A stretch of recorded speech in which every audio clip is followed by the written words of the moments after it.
Sa ibang balita, muling nagsagawa ng friendly game ang Pilipinas at Vietnam sa West Philippine Sea. Ito ay bahagi pa rin ng pagpapalakas sa ugnayan ng dalawang bansa. Ang kabuuang ulat ihahatid ni Waywaya Macalma. Naging matagumpay ang ikalawang friendly game ng Pilipinas at Vietnam na ginanap nitong Miyerkules sa kabila ng mataas na tensyon sa West Philippine Sea.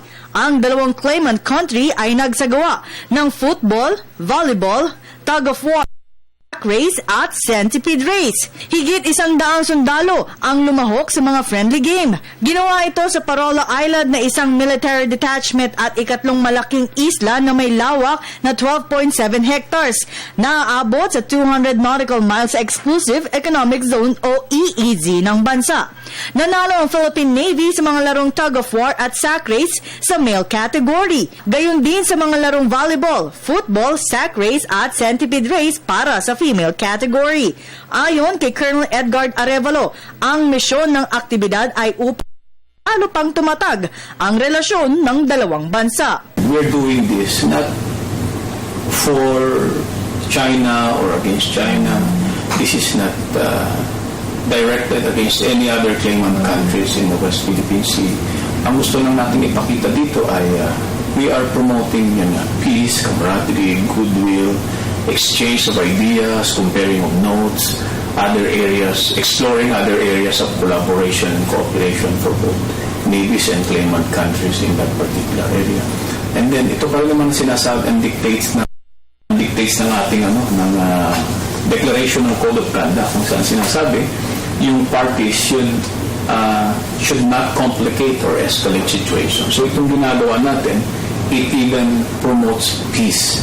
Sa taong ito, ang Pilipinas ang host country para sa naturang palaro. Noong Hunyo ng isang taon sa teritoryo ng Vietnam ginawa ang sports activity sa Southwest Cay o Pugad Island na may laking 12 hectares. Iginiit ni Arevalo na ang friendly game ay hindi para udyukin ng ibang bansa o sa ibang claimant country sa West Philippine Sea. Maaari nilang gawin ang kaparehong aktibidad sa ibang bansang umaangkin ng teritoryo, maging ang China. So will you consider having friendly games with other claimant countries as well as including China? Oh, we will be happy. We will be happy. Sabi natin, we're promoting friendship, camaraderie, goodwill, trust among us. If they're willing, then we could talk about it. Our staff are more than willing to discuss it with them, talk to them, and come up with other plans. We could be helping one another. Para sa Navy, malaki ang naitutulong ng mga ganitong aktibidad at isang ehemplo nito na tinutulungan ng Vietnamese Navy ang ilang Pilipinong mangingisda kamakailan na kinailangan ng tulong matapos magkaroon ng problema malapit sa kanilang teritoryo. Anya, sa mga ganitong gawain ng mga sundalo ay hindi lamang ang mga sundalo ang nakikinabang, kundi maging ang mga sibilyan. Kaya naman balak ng dalawang bansa na gawin na itong taunan at maaaring magsagawa sila ng military exercise. Sa gayon ay mahasa pa ang kanilang kaalaman bilang mga marino ng bansa. By the looks of it, having seen how it went through, they were very encouraged, they were very happy about the turnout of the events, probably because they won most of the events. They would like to do it again next year.